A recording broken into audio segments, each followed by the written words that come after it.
Hey, what's up, everybody? This is Joe Tossi from TechTables.com, and you're listening to the Public Sector Show by Tech Tables. This podcast features human-centric stories from public sector CIOs, CISOs, and technology leaders across federal, state, city, county, and higher education. You'll gain valuable insights into current issues and challenges faced by top leaders. Through interviews, speaking engagements, live podcast tour events, we offer you a behind-the-mic look at the opportunities top leaders are seeing today. And to make sure you never miss an episode, head over to Spotify and Apple Podcasts and hit that follow button and leave a quick rating. Just tap the number of stars that you think this show deserves. Today we have Rob Lloyd, Deputy City Manager for the City of San Jose, Mark Wittenberg, CIO for the City of Raleigh, and Chris Stewart, Executive Advisor and former CIO and now in retirement for the City of Austin.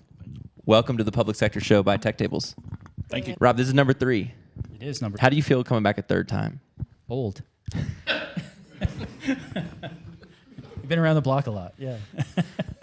Actually, I went and looked at the first episode, and you do look a lot younger. I do, yeah.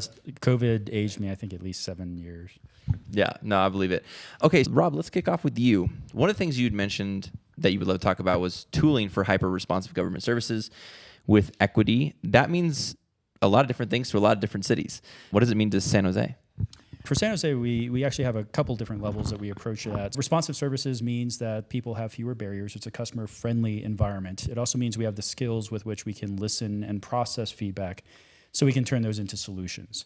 2 of the main tools we use is the IAP2 spectrum for public participation. So we actually try to co-create services. And then the other one is human-centered design because, truthfully, one of the flaws of technologists is we often come at it with solutions very quickly, as opposed to really understanding, listening hard, and understanding, which when the community talks to you, you really understand that full context and the richness of their feedback before you can get it right. That's great. Mark, what does that mean in Raleigh? Actually, in Raleigh, we've also been talking about how do we deliver services and how do we do that equitably. One of the things we've been trying to do is we keep hearing about what is this equity lens? What does that really mean? And we're trying to define exactly what that means by involving, again, the community, bringing them in to understand what does that mean to them, getting the different departments and saying, okay, if we were to develop this lens, what would that lens look like?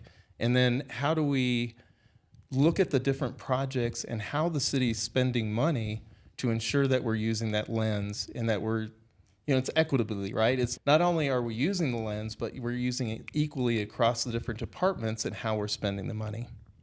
Yeah, I had a great podcast with Jim Weaver on this. I think it was the first one we did virtually. We talked about the lay of the land specifically on the broadband front, and he just had some really great stats in North Carolina specifically and how he's trying to address digital equity and broadband. And it was a fantastic conversation. I'm only saying that because I want to link it to the show notes, which I can't remember the episode. It's 70-something, but it was a fantastic episode. Chris, in the city of Austin, same thing. How are you seeing that?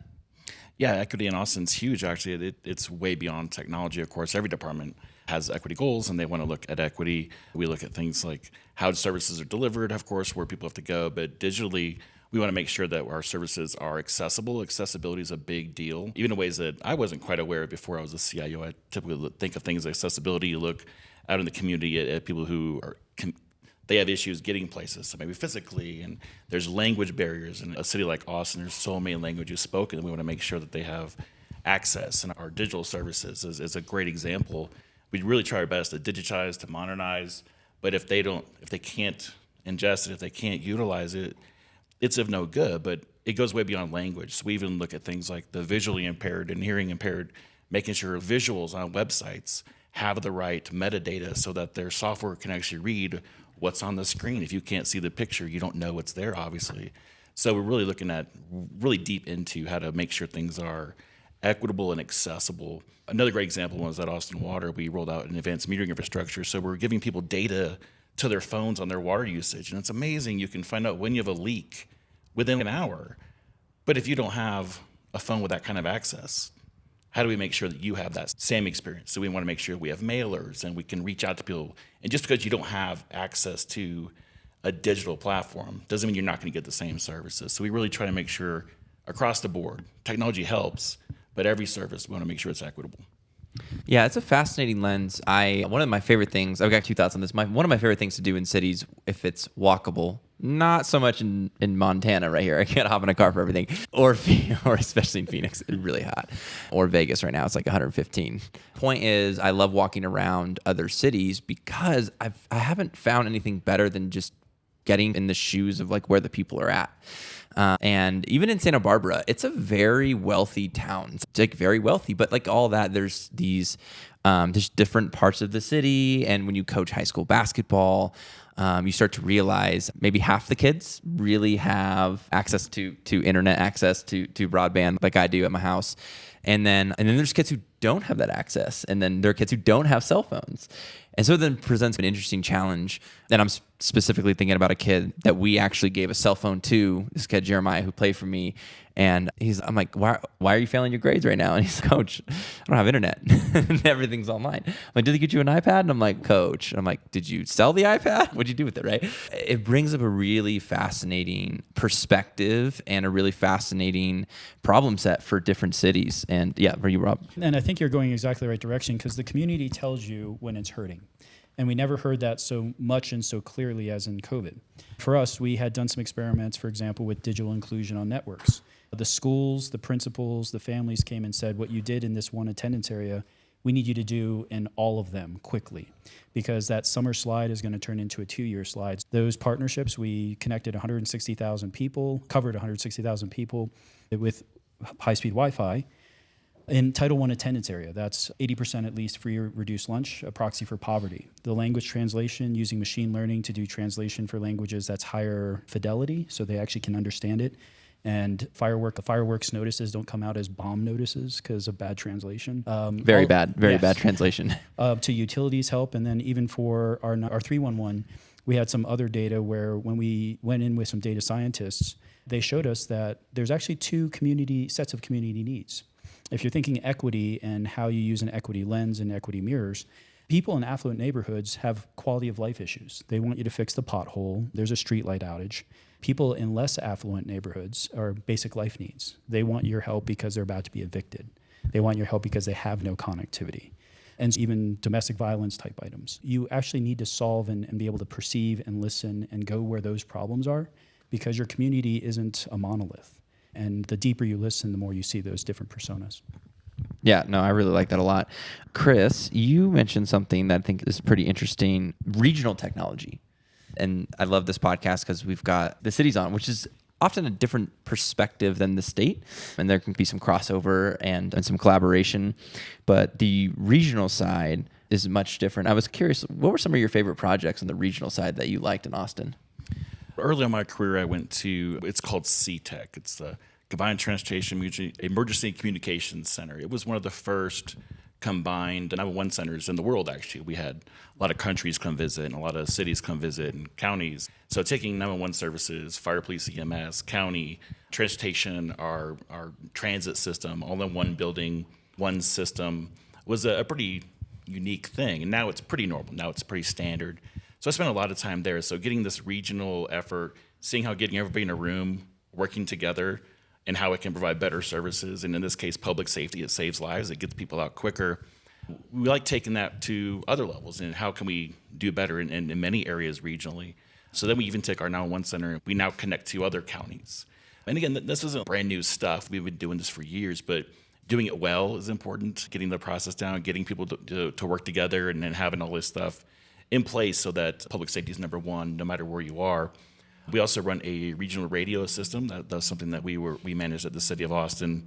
It keeps growing. We have lots of partners now, and it's a really amazing thing. It stretches all corners of the state of Texas, actually. And it's something that we manage in Austin. It's something the city of Austin manages. So we're able to serve very small communities, in particular public safety, that can't afford to set up their own radio towers and get these leases, and they don't know how to work with the FCC and all this stuff. But they can buy a radio, connect with us. We can help them out with those services. It helps with interconnectivity. It helps with interoperability. Whenever we have large disasters, and unfortunately in every state we've got some pretty disastrous things that happen with natural disasters and even things like school shootings, we enable police agencies to talk to each other through these systems. Now we're talking about transportation. Transportation's a big issue. If you talk to Austinites, transportation comes up like number one as a problem. Regional transportation is how you can help resolve that. Even cities now, it's not You can't do much just in a city. Our city reaches out. People live counties away now. So you have to do things regionally, I think, to be effective. Yeah, regional transportation is something that we're really looking at now. And how do we do that better at the same model as we did with public safety, making that regional? How do we take that same mindset into other areas? Mark, you went from Tempe to Raleigh. Yes. Slight move. If you're going to move, don't move a state over. Just move over from one side of the country to the other. Yeah. Was that 3,000 miles? 2,200 and some, approximately. How is that different between Tempe and Raleigh right now?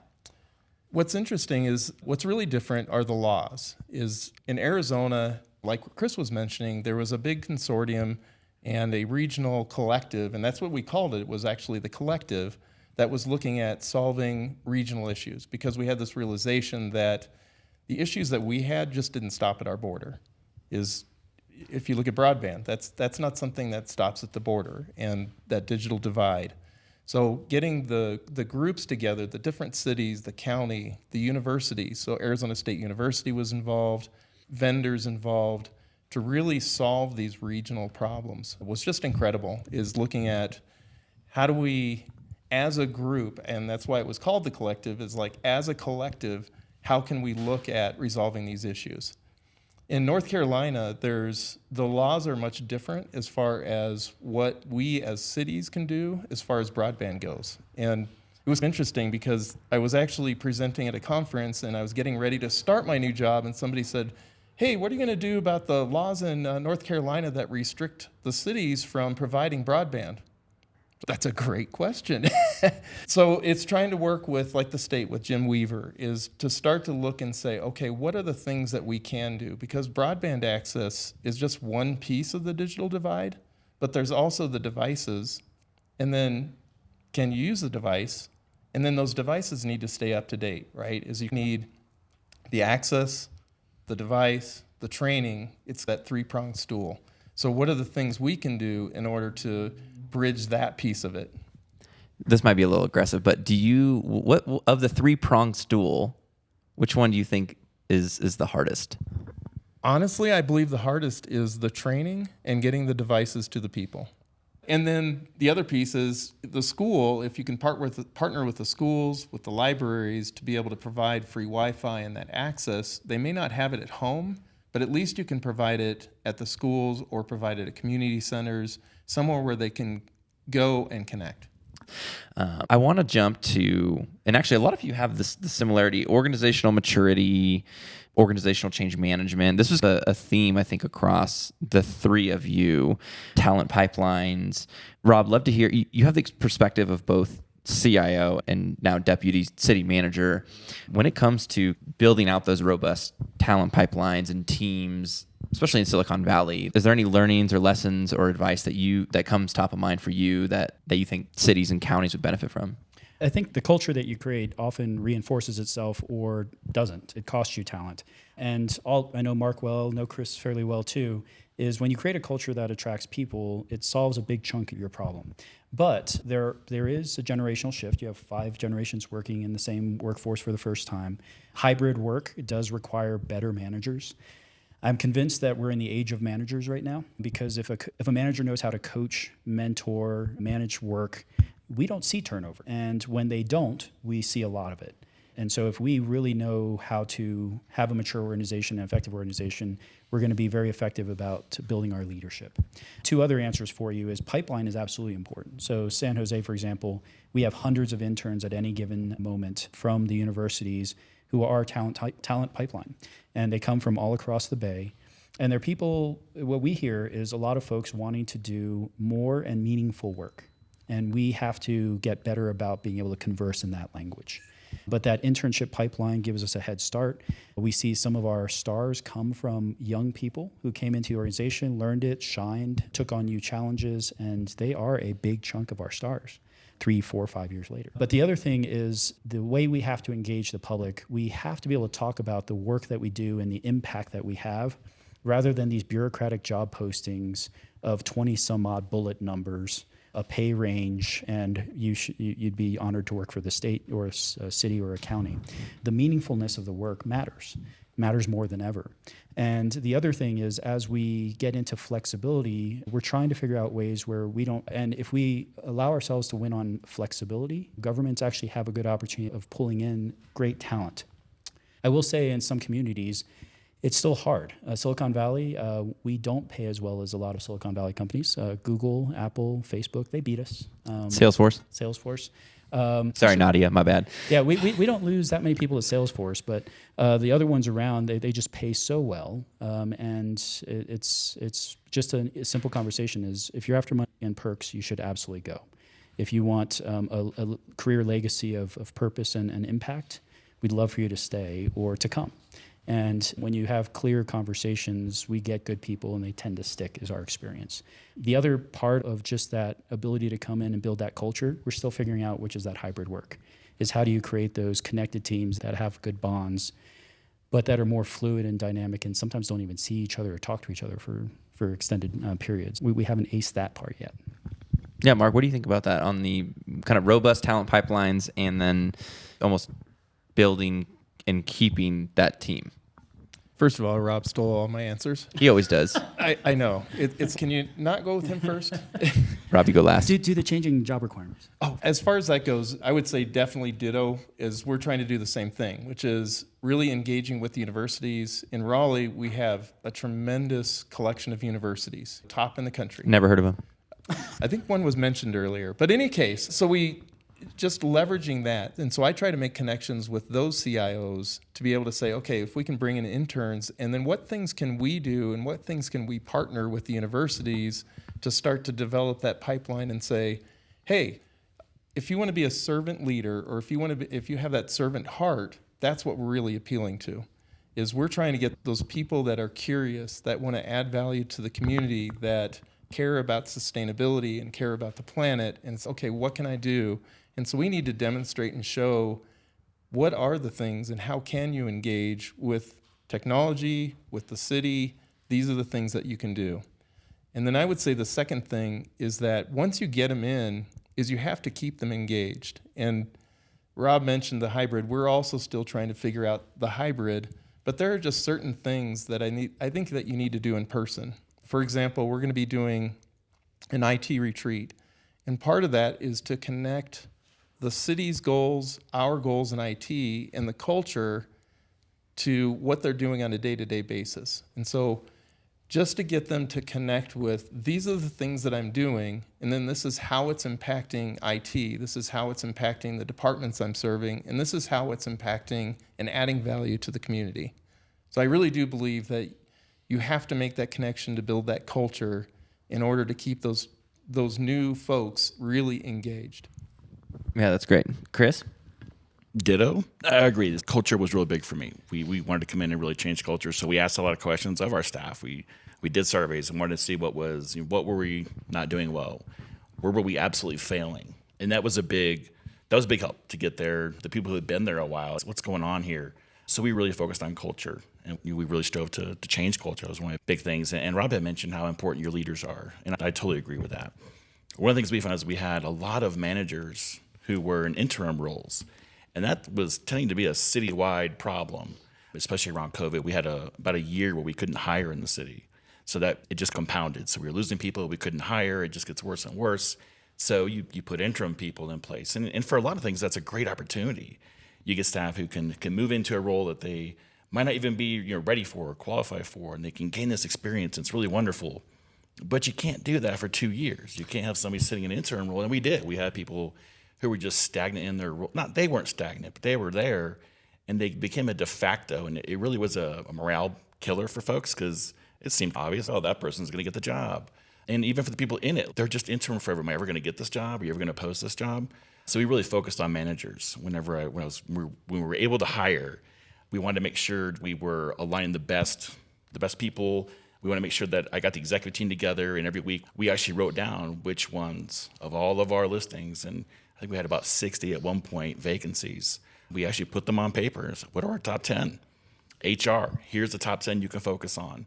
And we told our managers, this is what we're hiring first. And we brought in really great managers. And everywhere I've been, one of my mottos is I want to be the place everyone wants to come to.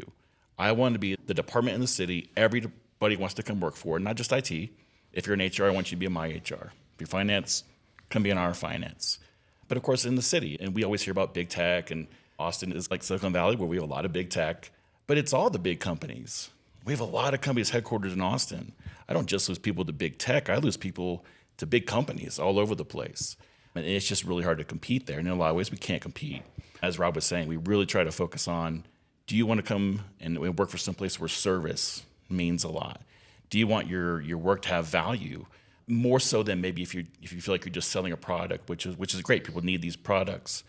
Or do you want to provide a service like electricity, water, help people get access to digital services, government services, and help people find homes and pay their rent? These are things that don't happen except in the public space. So it's that mission-driven thing is really great. We're a little hampered in our systems of hiring. So in the formal systems, I can't do a whole lot. But in informal settings, I absolutely can. These networks, reaching out to peers and putting yourself out there for these hires. That's what I do a lot is, hey, are you this kind of person? Come apply for this job and let me tell you a little bit about it and how great it is. And matter of fact, you're going to work for a great boss. All these things you can't get on a pretty bland, generic job posting. We really try our best to reach out, and I make sure my leadership team's looking at that, and I make sure, hey, I posted this. Why don't you guys go take a look at that and help me get this out there? And we've been really successful at getting the word out just through our networks and using things like this group here and these fine people to help me find good people. But if I could add on to that, Joe, just to connect the dots from that regionality, none of the problems we're facing, housing insecurity and homelessness, public safety, justice reform, inequities, biases, if you talk about any of the problem sets that we're facing, transportation and transit, none of them are one department, none of them are one city, none of them now are even one region. They're really mega problems. But then that's something when we hire and when we retain, we say, what are the problem sets that you want your career to be defined by in terms of you making an impact? And some people are really driven and attracted, and I think that's where you see the line is the people who come into government and stay and do a great job. They are mission-driven people, and that's our sweet spot. I heard mission-driven, and I think I didn't verbally hear it, but it's the undertone of this workforce challenges/opportunities, because I know Chandra loves opportunities. But I want to go a little bit more on this because every organization is facing this. Every leader is trying to recruit people, build a talent pipeline. I love what you mentioned about trying to, there's the vanilla plain job posting, and you're trying to also augment that, right? And I won't start with Rob. Mark, thank you. Yeah. How are you thinking about this in Raleigh? You inherited a great team, but you're probably still hiring and still trying to augment the team and grow it. What else are you doing out there to get the word out besides getting on this podcast? Oh, wait. Perfect. It's exactly what we were talking about, which is just getting the word out. So one of the things we just started is looking at our external website, because right now our external website, if you look at the IT portion, it's lacking. I did look at it when I applied at Raleigh, and it was lacking. It's like, this does not create any kind of excitement to come to Raleigh. We are actually looking at our external website and looking at it from a perspective of, this is our marketing. And also it's a place for us to show all the innovative things that we're doing, the awards that we've won, and to really show that we're a cohesive staff and that we are really focused at that value for not only the employees, but also to the community and trying to create that connection. That's probably one of the biggest things that hasn't been mentioned yet, is really to look at how do we get that message out, and so people do want to come work for us, that they're like, okay, this is an area where it's a great city. I can see all the good things that they're doing. I can see all this. And then I just want to echo the job descriptions, is we've just got to get away from job descriptions that read like an old tech manual. Is, okay, this is what you need. And we need to create job descriptions and just job announcements that tell more of a story of what you'll be doing and how you're going to make an impact. And instead of, here are the skills we want. And I also think that's an equity thing, because people may not apply for jobs if they're looking and saying, okay, I don't have all these requirements. Instead, it's, no, this is how I can make an impact. And I really see how I can fit here, and this is a good team. Can I add on to that? I think on the equity front, that's a good add. You do have to manage your process so that you see what you're doing. Are you hiring men and women? Are you hiring communities of color that are qualified? And even the questions that we ask in interviews, when we see, we're like, this question women tend to do better on, and I'll give you one example. Tell us about a failure you've had in your career and what you learned from it and what you took to the next problem set. We had a period where a lot of guys were going, I've never failed. And we said, they're done. Come on, guys. Come on, guys. And then the female applicants were really good. They're saying, here's what I did, here's the impact, here's what I took from it, I'll never do this, I'll do more of that. And they would score more. So we would try to regulate the scoring and the questions to try to be more equitable and say, otherwise we're going to ask the questions that we're comfortable with. And then our hiring panels also have to look like our community and our customers and our whole organization. And then the people you hire tend to represent them better, communicate with them better, and then change the culture of your team, in my experience, to the maximum positive. Good add. Joe, I think it's important too that our role as marketers, you're not just an IT person anymore. You're CIO. You're the chief. You're the top. It's your job to make sure people understand. Like you're saying, what is it that we do? So we start an annual report, for our department, and that gets word out to the city. Here's all the things we did this year. Though you may have seen one thing. Here's the 10 others we did. We support 40 plus departments and 16,000 people. We do a lot of work. So it was important for the city to see that, but it's important for the community to see it. And I think there might be some thoughts. It's government technology. It's not as cool as some other places you can go and do some amazing, innovative things. That's just not true. I hear innovative things from so many government CIOs and employees and sysadmins and DBAs about all the wonderful things they're doing. But you have to make sure people know that. You have to get out there. So that's part of our job too, is to make sure you're out there, make sure you're showing the community what your teams are doing, bragging about them a little, what they're doing, put it on social media, put it on whatever you've got going on for your website or whatever. We work with our corporate PIO, our public information office, and whenever we have something that's quite large, we want them to do a report on it and actually put it out to the entire community at large. So I think it's really important to understand our role, that you're a leader. You may be a technology leader, but you got to get out there. Yeah, something I've thought about a lot is like brand in the public sector. I think this is like a huge gap that not a lot of people are thinking about. And so I've got some senior, and some of them just graduated, and they're like, hey, coach, we want to come on the podcast. And I'm like, okay, this can go one of two ways. But I thought about it, and I was talking with Jamie Tosti about this, and she was like, do you think they know about public sector? And I'm like, I don't think they do. And so I was like, hey, you guys come over here. I'm thinking like Matthew, Marshall, these kids I have in mind. You know what a CIO is? They're like, a CIO what? And I'm like, I wonder if I can rent out the theater at DP and throw a live event and get some folks there to like just reframe what these kids can do once they graduate. Because the default answer is I'm gonna go to SBCC or I'm gonna go work at Blenders, which is just, they're not thinking beyond that. And I think partly is because it's tough. No one person's going to solve it, but going back to going to the schools, like opening that possibility up. You could be a CIO, and they're like, I have no idea what that is. Where's John? We were talking about that earlier today, right? 5 years from now, hey, you could be a CISO, right? Yeah, we were talking about that. I love that. If any of you decide, hey, I'm going to do a road show, and I don't want to do everything, but if you do it at high school, I would love to come. We actually have a couple with Cristo Rey High School, underprivileged kids. But we also go out into the community and speak, go to the technical high schools. Trades is a space where we really need young people to come in with an open mind for. We can't get our construction done because we don't have enough building and code inspectors. High-paying jobs, good long-term prospects, and for some reason, people don't see it, and so they don't think it's a possibility. Same with tech. In Silicon Valley, that's actually not our problem. Every kid's I can go into tech, or I don't want to go into tech because of the most recent story on a company on social media or something like that. But what community children see as possibilities, they entertain and go towards. And love what you're saying. If there's a space and a place, because that's the possibility. I lived in public housing. We were homeless for a period, living in a car. And my teachers and folks, they were just investors. As an adult now, you always want to do right on your investors. And I just remember how they wanted to put a set of possibilities in front of me. Absolutely. One of the things when I first got to Raleigh is we hosted a GIS day. And it was a regional collective. And so it was several cities. We had the state, the Department of Transportation. But the coolest part of it is we had a local high school and their GIS club show up to the event.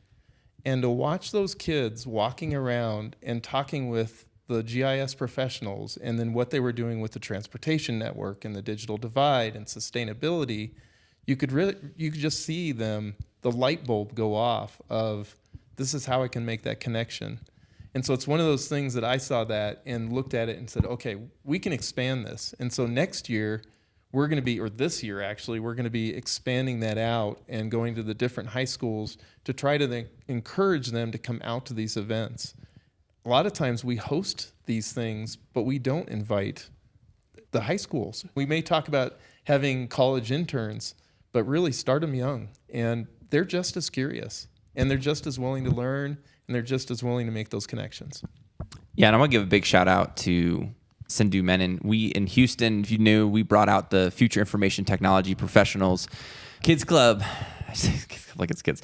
They're all seniors, and it was awesome, from the University of Houston. And one of the things that I said, because I love to have fun, and I don't take myself too seriously. Sometimes I guess when I'm like deep focused, but I quote unquote in quotes, like I'm gonna shame everyone. I got the kids up on stage. So for those of you who were in Houston, you saw I brought the kids up on stage, and then I told every CIO, I don't care if you're scared, pull out a business card. These kids are looking for jobs, and it was awesome.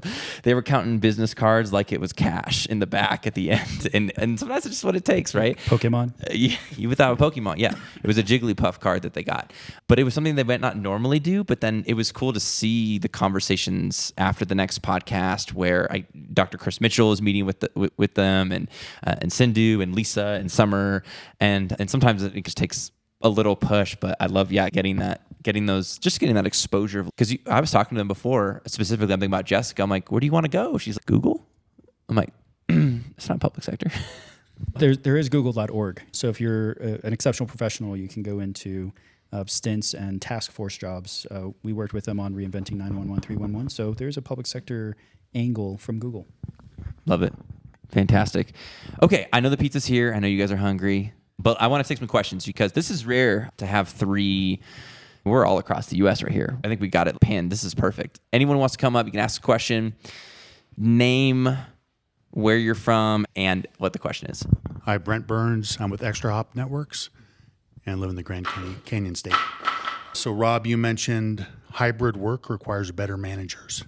How do the three of you leaders build better managers? All right, since it was my question, I'll go first. A couple things. So one of the things when we build managers, we've put in knowledge areas and process areas where we want them to be proficient. But we also want them to use that to make decisions where they want to take their career. For example, you start your career usually doing tasks, right? And then you get into operations, and then sometimes projects, multiple projects, programs. And then you say, let's also teach you the personnel pieces. Let's also teach you the budgeting pieces. Let's teach you the communications pieces, and so on and so forth. And the proficiency with which you have that are going to open some doors for you. And we're going to coach you through them. And we're also going to give you those opportunities, those interim opportunities when we can, so that you can actually get a flavor of it, to know that this is something I want to do, or this is something I don't want to do. I do think there's a metric on CIOs is if our deputies and assistants and managers are doing well, that should be a metric we're measured on.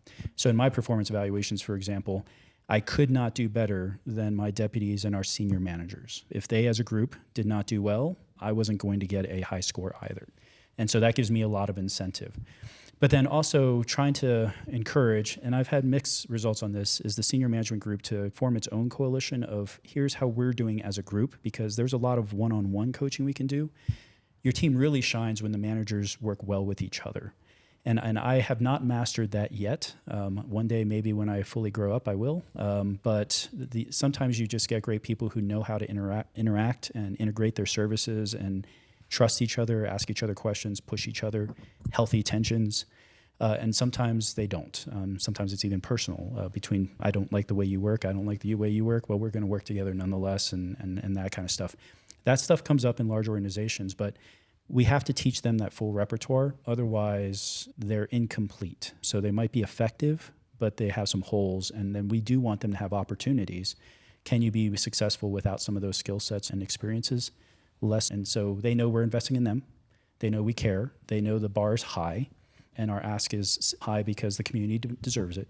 But that's how we try to balance the equation. We want great things from you, and we want to help you get to great things as well. I think for me, obviously hire really well. Put a lot of time and attention into your process. Make sure it's equitable. Make sure it's fair. It's amazing just doing those. You'll end up with really great people. So that's one thing that we make sure we do is we focus on from the very the beginning, making sure we hire well, support them. Some of the things that we all do, you want to give them a lot of ability to take ownership. One of the things I did is make sure that we had a really strong strategic plan that came from the employees. That helps the managers know the vision. They know a direction to go in, so they're not always asking questions. So I feel like that empowers. Whenever they know the direction that the entire organization's going, that really helps them, and so they can lead their teams. They're not waiting for their bosses to tell them. For me, it was really focusing on that hire, making sure you got the good people. You're going to mentor. You're going to do all those things that we all do, but making sure you get the right people and then giving them what they need. And for us, it's that vision. They were telling me we just don't know the direction all the time, so we make sure they know the direction. They can run with it. One of the things we just recently went through is a strategic planning workshop with the entire leadership team. Because like Chris came in, we had a couple of interim active ADs that had been there for a while, been in place. Once I had the IT leadership team in place, we gathered for a week-long workshop, which sounds like a lot of time, and it is actually a lot of time to carve out, but it was incredible. It was in person, and we had it facilitated, but just watching the team from Monday to Friday go from a team where they were, I wouldn't say siloed, but definitely not a cohesive team, to Friday having developed a direction, developed a strategic plan, and they were laughing, they were joking with each other, they were poking at each other. You could just see that they become friends. So that was just huge. And then the second one is it's the people skills. I just can't emphasize enough the soft skills, and even for the CIO is just a transformational thing as far as the management is you have to engage those remote workers. And so you have to look at ways to create that team, to create family, to create the engagement. You can't just walk down the hall now. You have to be purposeful about it. Actually, let me throw something on that. Mark and I were with our feet in the river just talking about this a little earlier today. Like literally for those timeout that's not like literally in the river in Big Sky. You missed out on the Big Sky Live podcast tour. Okay, plug over. Sharing a rock, by the way. Sharing a rock, too. Sharing a rock. But we were talking about how if you really reduce it, there's just three things we have to teach our people. One is you have to be smart and capable. Like you have a knowledge area or an expertise area you've got to be good at. Number two is you have to have ambition and work ethic. But three, the one that separates and creates the opportunities and almost the luck is the relationship piece. If you're good at relationships, creating friendships, creating camaraderie, creating team environments, those people just accelerate like rockets. And a lot of people come in, and tech space, people are very proficiency based. I'm good at this, I'm an expert at. The relationship is the one where you say you need to connect with that, and then you can get to the effective executive level. Did I capture it right? You definitely captured it right. And it was a nice rock. It was a beautiful rock. It looked gorgeous. And great company. And cold. Joe, I have a go back. One of the things specifically that I did is I had quite a large team. It's City of Austin. It's a large environment. At the CIO level, it's very difficult. You meet with your direct reports. You have one-on-ones. Who doesn't do that? If you don't, definitely you should be doing that. But it wasn't enough. What I was hearing from supervisors and staff was they still don't always feel heard. And even if they don't feel like it's as direct enough, they're not sure they're hearing what I'm saying by the time it gets to them 4 layers down. They're not sure I'm hearing what they're saying by the time it gets to me. I was able to work it out where twice a year I could meet with every single supervisor at all levels. So we have junior supervisors, managers at all levels. If you have a leadership role, I'd meet with you twice a year, and I kept notes. And that was really powerful. It was great for me because I learned a lot of things that I was able to resolve problems in a day that I didn't know were happening because it was coming straight from the people who were experiencing the problems. But especially junior supervisors, people who are just brand new at being a supervisor or being a lead, and they're really just trying to learn how to do this, they felt really empowered. They thought it was amazing. They're like, hey, I'm talking directly to the CIO. Everything I say is word for word. He's going to hear it. Everything I say, they're hearing word for word. So that was really powerful. It was just a couple half-hour meetings a week. It's tough to squeeze in more meetings, but it was something that was definitely valuable that really helped me get my leaders on board up and down the chain. That's great. Let's take one more question from the audience. Yep, take it. Name, where you're from, question. Hey, Brad Booth with SentinelOne. My question's along the thread of CIO being a marketer for your city, for yourself, for IT in general, public sector in general. What's one of the coolest things between music festivals, presidential elections, sporting events, something that people might not know that you get to work on that you went home and said, hey, guess what I got to do or see today? What's something cool about what you guys have done? Cool? Come on, you live in Austin. What? There's plenty of cool stuff. It's actually not as cool. So in Austin, we tend to be a center for disasters in Texas. We're in Central Texas. We have a lot of disasters, a lot of weather events where people will come inland, and Austin tends to be a hub for that. Even like Hurricane Katrina, we got a lot of folks. So we were actually set up for that. And one of the things that we got to do in IT is we tended to be the shelter administrators for the most part. We come in first, set everything up, stay, making sure we're helping people. So in lots of ways, I've been able to be a part of all of those events, helping. And in this case, it's not your citizenry, it's not your residents. It's people coming here for the first time who are having disasters, making sure they have cell phones and chargers and a bed to sleep in, making sure there's Wi-Fi set up. Not cool, but something that you wouldn't think maybe that in these kinds of roles, you're so connected to communities, even sometimes when they're not yours. And Austin Eastsiders, you've been there? Absolutely. Dude, that's pretty cool. It's pretty cool. Yeah. Started in Raleigh. Hurricane Ian hits.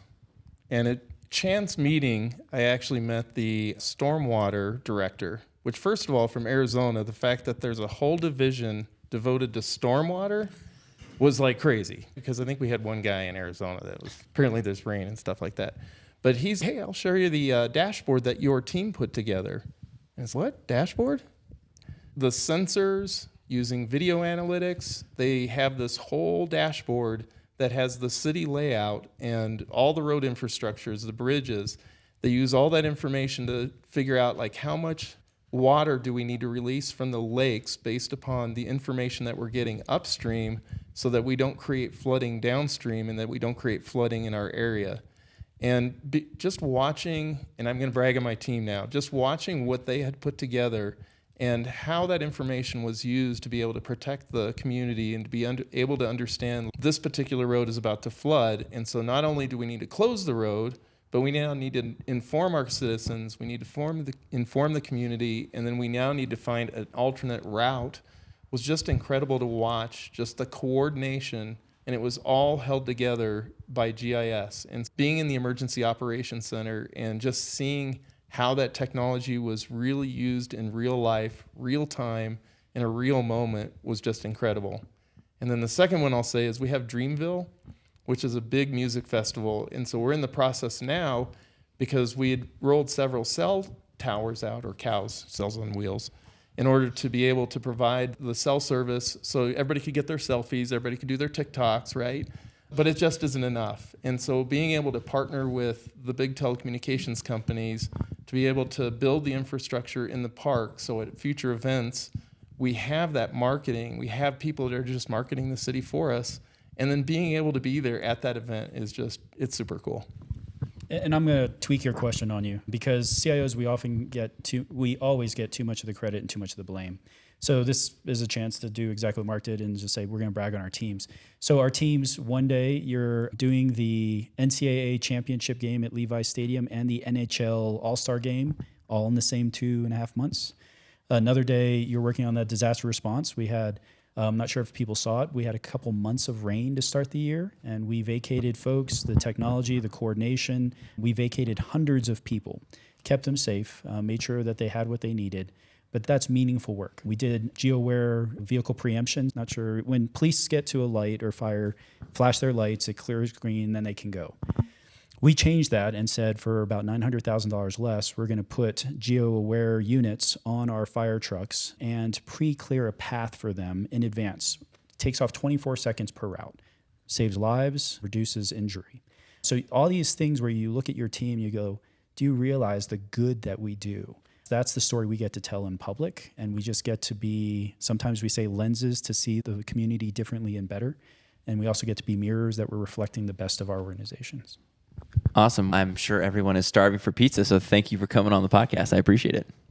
Thank you. Appreciate it. Hey, what's up, everybody? This is Joe Tossi from TechTables.com, and you're listening to the Public Sector Show by Tech Tables. This podcast features human-centric stories from public sector CIOs, CISOs, and technology leaders across federal, state, city, county, and higher education. You'll gain valuable insights into current issues and challenges faced by top leaders. Through interviews, speaking engagements, live podcast tour events, we offer you a behind-the-mic look at the opportunities top leaders are seeing today. And to make sure you never miss an episode, head over to Spotify and Apple Podcasts and hit that follow button and leave a quick rating. Just tap the number of stars that you think this show deserves.